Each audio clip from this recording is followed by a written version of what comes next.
자, 여러분들 그 소득세법에서 좀 보면은 그렇게 뭐 크게 바뀐 게 없어요. 우리 부가세에서 간이과세자 그 확대돼가지고 뭐 세금계산서 관련된 뭐 매입세액이라든지 이런 부분들이 좀 구조가 좀 바뀌었을 뿐이지. 예. 자, 이제 소득세법에서는 이것도 이 전자계산서 의무발급 개인사업자 확대라고 해서 그 전자계산 의무발급 요건 이제 2억 원으로 이렇게 이제 바뀌었다. 우리 앞에서 마찬가지로 그 이 개인 일반과세자가 이제 세금계산서라든지 이런 부분들이 내년도 7월 1일부터 근데 이제 올해 이 1년 동안에 그 이 공급가액이 3억 원이 아니고 이제 2억 원으로 이렇게 내려갔다. 그래서 이 세금계산서도 그렇고 이 계산서도 이렇게 이제 바뀌었다라는 거죠. 이제 개정은 됐지만은 이제 적용은 올해 거 해가지고 내년 7월 1일 이제 이렇게 적용을 하더라라고 하는 거 이제 그것 좀 봐주시고. 자, 서화 골동품 소득 구분 기준 명확하다 뭐 이렇게 그 나와 있는데 이 부분은 그 기타소득이죠. 기타소득. 다만 이게 기타소득이지만 영리 목적으로 자기 계산에 이렇게 이제 규정이 되어 있어요. 이 계속적이고 반복적일 때는 사업소득이다 이렇게. 근데 개정세법은 이걸 다 기타소득으로 보고 다만 다음의 경우에만 이제 사업소득으로 보겠다라고 해가지고 요거는 물적시설을 갖춘 경우 이렇게 그 다음에 이제 인터넷 등 정보 통신망을 이용한 가상의 시설을 포함해서 그런 물적시설을 갖춘 경우 그 다음에 사업자 등록을 낸 경우 그럴 때만 사업소득이고 그렇지 않으면 이제 다 기타소득으로 계속적 반복적 거래의 경우라고 하더라도 기타소득으로 이렇게 이제 본다라는 거 그것만 그래서 예외적으로 그 물적시설을 갖추거나 아니면 사업자 등록하거나 그러면은 사업소득으로 이렇게 이제 보겠다라고 하는 거. 원래 이 과세 방법은 똑같죠. 양도가액에서 필요경비 뺀 거, 원천인수세율 20% 원천인수하고 그리고 이제 양도가액이 6천만 원이 이상 될 때만 과세가 되죠. 예. 자, 그리고 이제 그렇게 돼 있고 요거. 기타소득이다 원칙이 그리고 예외로 물적시설을 갖추거나 아니면 이제 사업자 등록 내게 되면 사업소득으로 그렇게 이제 하겠다라고 하는 거. 자, 그 다음에 있는데 우리 그거 말고 우리 이 프린트물에 보시면은 이제 기부금 단체 명칭 통일이다라고 해서 뭐 업종기부금, 지정기부금 단체를 공익법인이라고 이제 용어를 좀 통일시켰고. 그리고 기부금 대상 민간단체 소득세법에서는 이제 공익단체라고 이렇게 명칭을 좀 바꾼 거예요. 이건 뭐 크게 중요치 않아서 이렇게 돼 있고. 자, 그 다음에 네 번째 보면은 복리후생적 성질의 급여 비과세 규정 신설이다라고 해서 근로소득의 범위에서 우리가 근로소득인데 단서가 붙어 있어가지고 다음은 아니다라고 해서 이제 빼놨는데 그게 주택을 제공받음으로써 얻는 이 이거 원래 근로소득으로 들어가는데 다만 근로소득 들어가지 않는 거를 담안해가지고 빼놨단 말이에요. 제외된다. 그리고 주택의 구입 임차에 소요되는 자금을 저리 무상으로 그것도 마찬가지로 다만 중소기업 종업원이 얻는 이익은 또 제외된다. 그리고 수익자 우리 종업원 또는 가족을 수익자로 하는 보험 담안해가지고 뭐 단체의 이 순수 보장성 보험, 단체 환급 입부 보장성 보험 중 70만 원이야 제외된다. 이렇게 근로소득의 범위에서 우리가 제외되는 것들을 그 규정을 해놨는데 그거를 비과세로 끌고 온 거예요. 뭐 달라진 건 없고 비과세로 그걸 복리후생적 성질의 급여 비과세로 그 담안으로 돼 있던 것들이 거기 이 비과세 규정으로 들어가 있다라고 하는 거, 그거 좀 명확하게 하려고 그렇게 한 거죠. 자, 그 다음에 이제 다섯 번째 우리 그 프린트에 다섯 번째 보면 위원이 받는 수당. 이거 근로소득의 비과세되는 실비원장적 거기에 규정이 되어 있었는데 이거를 삭제시키고 기타소득으로 그래서 기타소득 비과세로 이제 뺀 거예요. 기타소득 비과세로. 그래서 이제 거기 이 법령 조례에 의한 위원회 등의 보수를 받지 아니하는 위원이 받는 이제 수당인데, 이거는 이제 그 어떤 그 회의에 참석하고 그런 기타소득 성격이다 그래서 기타소득으로 빼면서 비과세 기타소득으로 그렇게 뺀 거죠. 자, 그 다음에 그 뭐 6번째 나와 있는데, 이제 외국인 근로자, 우리 주택자금 원래 소득공제 못 받죠. 주택자금 관련된 걸 못 받았는데 이 외국인 근로자에 대해서 그거 적용 이제 해준다라고 하는 거. 거기서 외국인 근로자의 요건이 그 출입국 관리법에 따라 등록한 외국인 또는 그 제외 동포법에 따라 등록한 외국 국적 동포. 자, 그리고 배우자나 다른 생계가치하는 직계존비속이 주택자금공제를 받지 않은 경우에 그 외국인 근로자가 그 주택 임차자금이라든지 뭐 월세라든지 이런 거 이제 해주겠다. 이제 그런 뜻이죠. 이렇게. 자, 이제 주택 임차자금, 우리 전세자금 말하는 건데, 그 부분에 대해서 이제 체류지 등록일 또는 거소 신고일, 그렇게 기준일로 해서 이 3개월 내에 차입한 전세자금 대출 이 소득공제 해주는 거 말하는 거죠. 이렇게. 자, 그리고 월세도 마찬가지예요. 월세도 그 체류지 또는 거소 신고지 기준으로 이제 판단해서 그렇게 이제 적용하겠다. 그래서 외국인 근로자 거기 그 등록한 외국인 또는 외국 국적 동포로서 우리 이 배우자나 생계를 같이 하는 직계존비속이 주택자금 공제를 받지 않는 경우에 이 해주겠다라는 거 이제 그거.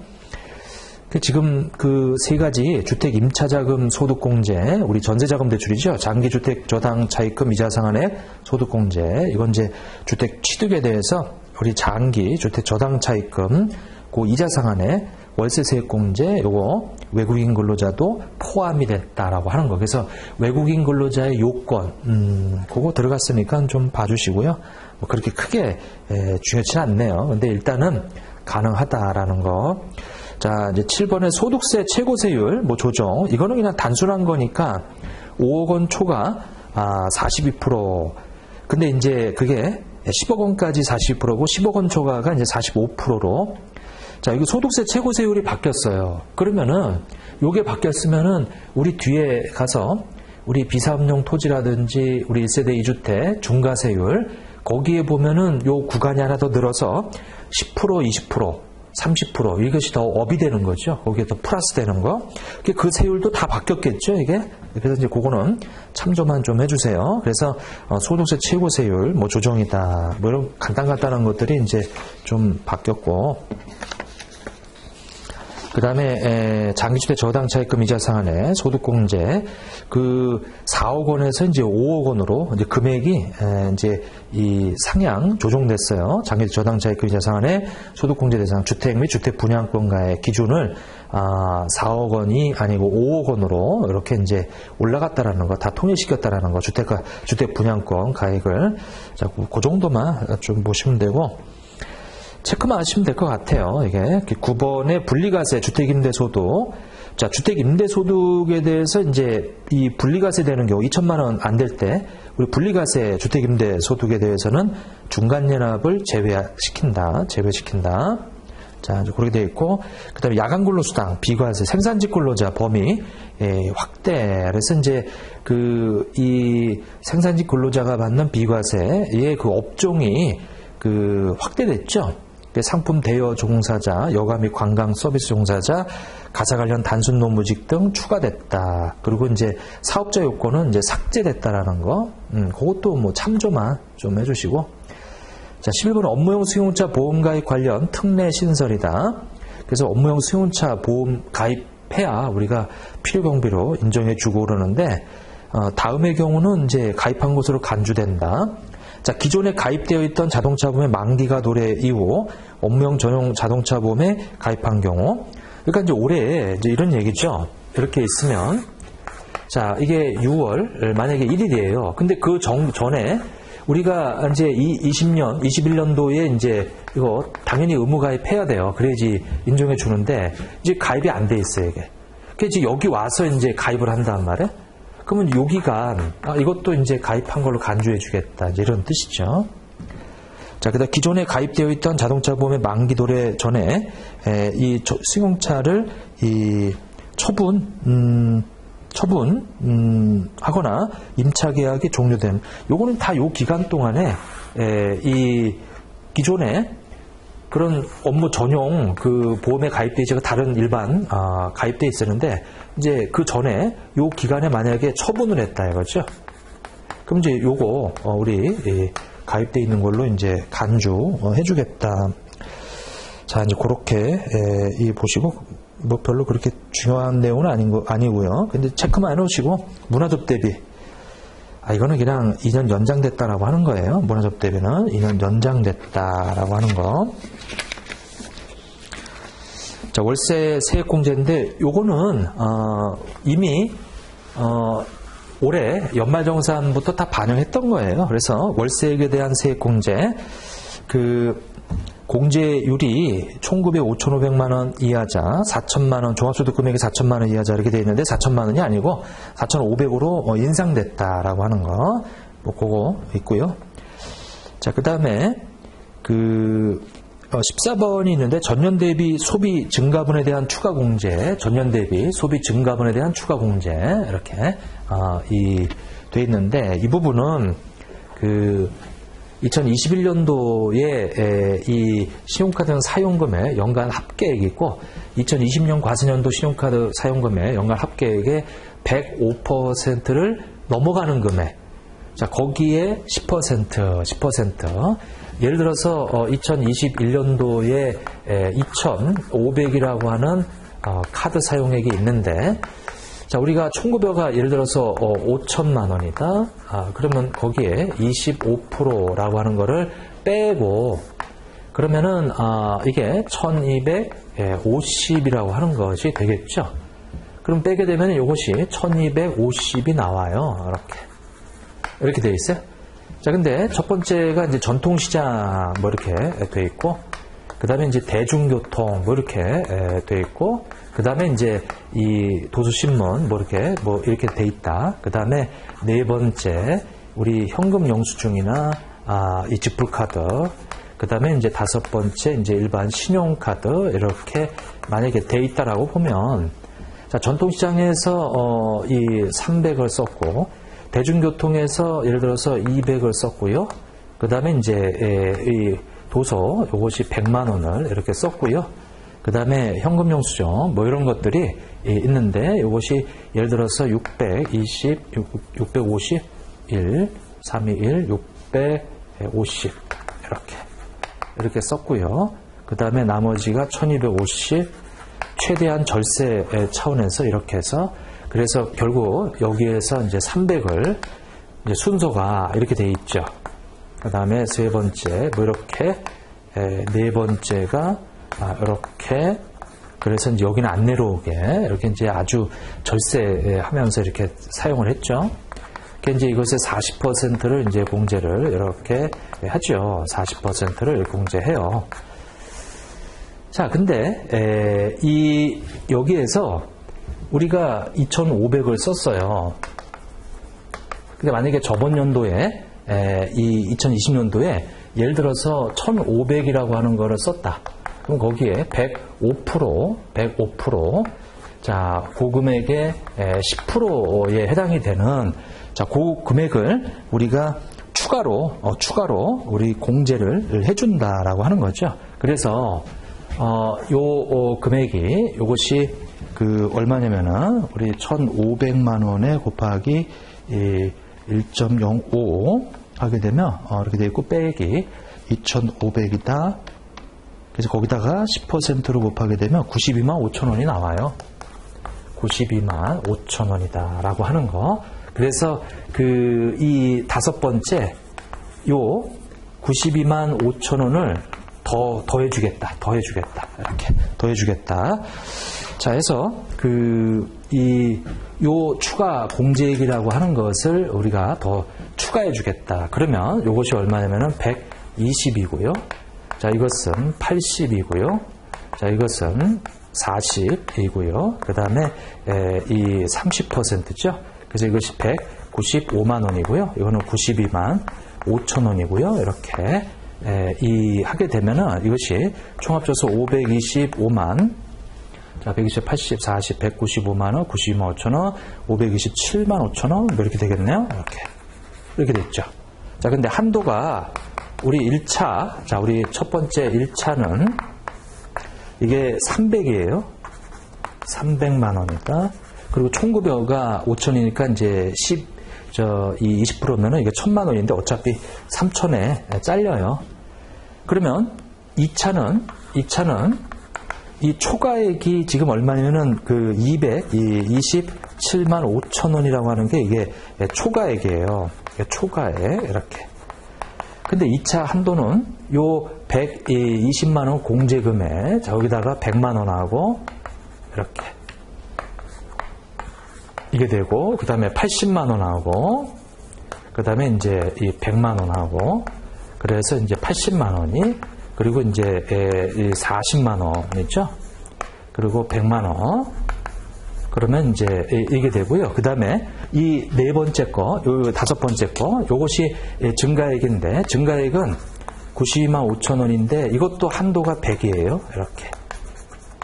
그러면 이제 이렇게. 그래서 지금 증가액에 대한 것이 요것이 이제 들어가 있어요. 이렇게. 그러면 요 다 더하잖아요. 그러면 얼마냐면 이게 312만 5천원이에요. 그럼 이거 다 되네. 둘 중에 작은 거니까 이제 2차에서 이것도 다 공제된다. 1차에서 이게 공제되고 2차에서 이게 공제되고 이렇게. 다 공제되는 거죠. 결국은 이제 요게 들어갔는데 요거는 2021년도에만 적용하는 한시적인 거예요. 이게 사실 작년도에는 3월부터 7월까지 쓴 거 있죠. 그 공제율이 좀 달랐지만은 이제 올해는 이 작년 대비 이제 이 소비 증가분에 대한 이제 추가 공제라고 해서 이 추가로 더 해주겠다. 그래서 여기 한도에 추가에 여기 이 1차 공제액에 또 추가에 이렇게 해서 100만 원을 한도로 이렇게 적용한다라는 거, 그것 좀 봐주시면 되겠어요. 이게 이렇게 됐죠? 지금 원래 우리가 여기까지였던 건데 요 증가분에 대한 한도 100만 원도 또 들어가 있다라고 하는 거, 그것만 좀 체크해 주시면 되겠어요. 자, 해서 전년 대비 소비 증가분에 대한 우리 추가 공제, 요 신용카드 소득 공제에 관련된 얘기인데 신설된 거고 2021년도에만 적용되는 규정이에요. 이게. 자, 그렇게 좀 봐주시고. 자, 그 다음에 다주택자 조정대상 지역 내 주택에 대한 특례세율인데 요거는 6월 1일 이후에 양도하는 거, 2021년 6월 1일 이후에 양도하는 거. 그래서 원래는 이 10%가 할증이 되는데 여기는 이제 이 20%가, 그리고 여기 20%였던 것이 그 30%가 이렇게 이제 이 할증이 된다라는 거, 이거 어마어마하죠. 이게 지금 45%에 30%에 75%까지 이게 올라간단 말이에요, 이거. 최고 세율로 따지자면. 이렇게. 그래서 올해 5월 31일 이전에 양도하면 이렇게 되고요. 6월 1일 이후에 양도하면 이제 이렇게 된다라는 거. 요거는 이제 요것만 바뀌었다 이거죠. 이렇게. 자, 1세대 2주택, 우리 이 조정대상 지역, 이 중과하는 거. 요건 조정대상 지역에 있는 1세대 3주택 말하는 거예요. 3주택. 자, 일단은 1세대 2주택에 해당하는 주택에서 양도하는 주택, 1세대가 한 주택 가지고 있고 하나는 입주권이나 분양권 가지고 있는 거예요. 근데 이제 그때 주택을 팔게 되면은 이제 세율이 그렇다는 얘기죠. 이게 이렇게 돼 있고. 자, 그 다음에 여기는 3주택에 해당하는 거예요. 그리고 한 주택하고 조합원 입주권, 그 다음에 분양권, 이거 다 해가지고 합이 3개 이상인 그럴 때 이 주택을 팔면. 여기 입주권이나 분양권을 파는 게 아니에요. 얘네들은 주택수에 들어가는 거고, 요거 팔 때, 주택 팔 때, 이제 그렇다는 얘기고, 여기도, 마찬가지인데, 율이, 이게 2배로, 요건 이제 10에서 22배로 올라갔고, 요건 1.5배 올라갔죠. 이렇게. 자, 이제 그거만 좀 봐주시면 되겠네, 이게. 자, 그래서 이제 됐고요. 이제 법인세법 쪽을 조금 한번 보면, 자, 결손금 이월 공제, 이건 이제 이 공제 기간이 15년으로 올라갔다. 이렇게 15년으로 올라갔다 돼 있고, 지금 이 올해 이후 신고하는 결손금부터 이 적용이 된다라고 하는 거죠. 예, 그래서 그 15년으로 자, 그 다음에 대손금, 손금부 산입 때는 가지급금 등의 특수관계인 판단기준 명확화. 여기는 뭐 그렇게 크게 바뀐 게 없어요. 그냥 명확하게 하기 위해서 여기 지금 그 특수관계인에게 해당 법인의 업무와 관련없이 지급하는 가지급금이라고 되어 있는데 요거 이제 대여 시점의 특수관계인에게 조금 더 요 시점을 집어넣은 거죠. 여기 대여 시점. 자, 지출증명서류 합계표, 원래 20억 이상이면은 지출증명서류 합계표를 작성 보관하도록 돼 있는데, 이것을 30억으로 이렇게 올렸다라고 하는 거. 그래서 이제 이 올해 사업연도분부터 이렇게 30억. 시험하고는 그렇게 우리 주관식 문제 푸는 시험에서는 나오기 어렵고, 근데 이제 일단은 그냥 알아두세요. 30억이다. 외국납부세액 공제, 2월 공제기간, 이거 다 10년으로 늘어났어요. 2월 공제기간을 5년이 아니고 10년이다. 외국에서 납부한 세액에 대해서 우리나라에서 외국납부세액 공제를 하고, 그 다음에 이제 초과하는 한도 초과분을 10년 동안 이렇게 해서 공제해주겠다. 다만 10년 동안 공제해도 이게 다 공제를 못 받게 되면은 그거는 공제기간 종료하는 그 다음 과세년도에 송금으로 집어넣을 수 있도록 그렇게 돼 있다. 왜냐면 5년 동안 다 못 할 수도 있단 말이에요. 이게 내가 이 한도 초과된 부분을 그래서 이걸 10년으로 늘렸고, 그리고 10년 해도 다 이 공제 받으면은 그런 송금 산입할 수 있도록 그렇게 이제 좀 바꿔놨죠. 외국납부세액 공제. 자, 5년간 2월 공제가 아니고 이제 10년간 2월 공제고, 그리고 공제받지 못한 우리 미공제분은 송금 산입할 수 있도록 그렇게 좀 바뀌었어요. 접대비로 보지 않는 소액 광고 선전비. 여기 이 작년까지는 3만원, 개당 1만원 이하 물품 제외에 3만원 이하. 이건 이제 광고 선전비로, 그리고 초과하는 거는 이제 접대비로 이렇게 이제 봤었단 말이에요. 근데 그 금액을 올려줬죠. 여기에 3만원을 5만원으로, 그리고 요 개당 1만원을 3만원으로 이렇게 좀 바꿔놨어요. 그래서 요거는 숫자만 좀 알아두시면 되죠. 3만원, 1만원이었다가 이것이 5만원, 3만원으로 이렇게 바뀌었다라는 거. 이게 이제 소액 광고 선전비와 관련된 얘기예요. 자, 그리고 적격증빙, 세금계산서나 신용카드, 그다음에 현금영수 이런 거 안 받고 그냥 간이영수증 받아도 된다라고 하는 것이 이제 이 접대비는 1만 원 이하였는데 이게 이제 3만 원으로, 그래서 우리 일반 경비하고 똑같이 맞춰놨죠. 3만 원 이하다 기준금액. 그래서 이제 올해부터 지출하는 법부터 적용한다라는 거 보고. 그리고 특수관계인과 금전대차, 지급이자, 송금 기속시기, 보완이다 이렇게 나와 있는데, 그래서 기간경과분 지급이자 계산 시 그 계상한 사업연도 송금에 산입한다 이렇게 되어 있고요. 그리고 여기 보면은 이제 특수관계인과 송금 이 이자 지급일이 그 1년을 초과하는 특수관계인 간 거래시 단서 적용 배제다 이렇게. 그래서 이 부분 간단하게만 그냥 해놓으시고, 자, 넘어갔어요. 이렇게 크게 중요치 않은 부분이고, 이렇게. 여러분들 그 프린트를 잠깐 한번 보면은 아까 법인세법에서 그 몇 번이냐면은 4번에 중간연합 의무 면제 대상 추가라고 되어 있는데, 그 중간연합 의무 면제 대상 확대라고 해서 그 초, 중 등 교육법에 따른 사립학교를 경영하는 학교법인이 추가되어 있다라는 거.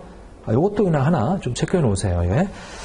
자, 되어 있고, 그 다음에 5번째 보면은 기부금, 송금 산입 한도의 계산 방식 보완. 이것도 마찬가지예요.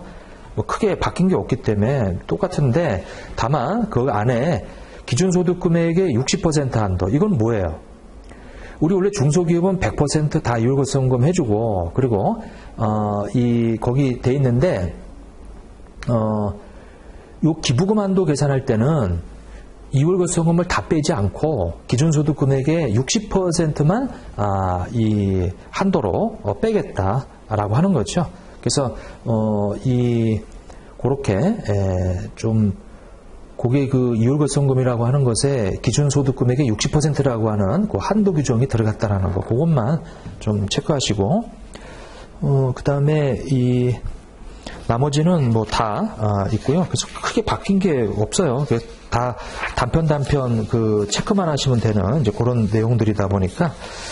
자, 그 다음에 이제 기타 쪽에 하나, 뭐 여기는 다 됐고요. 기타 쪽에 한번 보면은 전자고지 세액공제 금액 규정이라고 해서, 여러분들 그 세무서에서 고지서를 내보낸단 말이에요.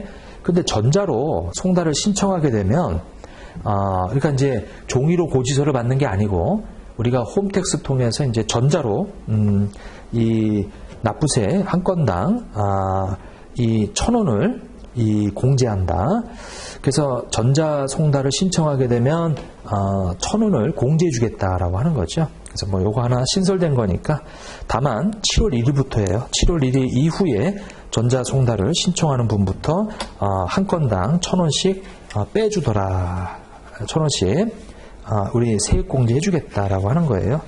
자, 뭐 그거 하나만 좀 보시고, 그래서 올해 뭐 특별하게 그 크게 뭐 바뀐 부분은 없어요. 간이과세자 빼고, 간이과세는 이제 사실은 4,800만 원 이상, 8,000만 원 미만자들은 완전히 바뀐 거지, 그건 사실은 이렇게 바뀌었고, 그 다음에 이제 소득세에서 그 뭐 신용카드 이제 관련된 이 증가분, 그것이 이제 더 해주겠다라고 들어가 있고, 그 다음에 한도에도 들어가 있고, 그 다음에 조정대상 지역에서 이제 주택을 양도하게 되면 1세대 2주택이나 3주택은 그게 20% 30%로 할증되는 것이 업이 됐다라는 얘기죠. 왜? 그런 것도 좀 있고요. 그 다음에 이제 이 이월거성금 15년으로 이렇게 또 바뀌었다라는 거. 접대비가 1만 원이 이제 3만 원이 됐다라는 거. 뭐 그런 거 하고, 그 다음에 외국납부세액공제라고 해서 아까 우리 법인 쪽에서 몇 번이냐면은 6번에서 우리가 10년으로 2월 공제해 주는데 공제를 다 못 받으면 공제기간 종료 다음 과세년도에 이제 송금 산입해 준다라는 거, 이제 그거 하나 좀 체크하시고, 그 정도 좀 봐주시면 되고, 그다음 외국납부세액공제를 이 7번에 보면은 프린트에 송금 산입 방식이 폐지됐다라는 거, 그거 하나 더 챙겨야 되겠네요, 이게. 그래서 외국납부세액은 세액공제를 우리가 이 적용 여부를 선택할 수 있다. 적용 여부를 선택할 수 있다. 예전에는 세액공제하고 송금산입 중에서 이제 이 선택이었는데, 그 송금산입하는 그 규정이 이제 삭제가 되고, 이 세액공제 요거를 적용할 수 있다. 우리가 적용할 수 있도록 그렇게 이제 바뀌어놨죠, 이거를. 자, 그래서 그거만 좀 체크를 좀 해주세요. 자, 해서 중요한 거 위주로 우리가 좀 시험과 관련된 내용 위주로 3대 세법 위주로 좀 말씀을 좀 드렸어요. 개정세법 내용은 이거보다 굉장히 다양해요. 방대하죠. 거의 채광권 될 정도로 되니까. 그래서 우리가 좀 관련된 내용 위주로만, 중요한 거 위주로만 좀 추려서 좀 요약을 했네요. 자, 여기까지 하도록 하겠습니다.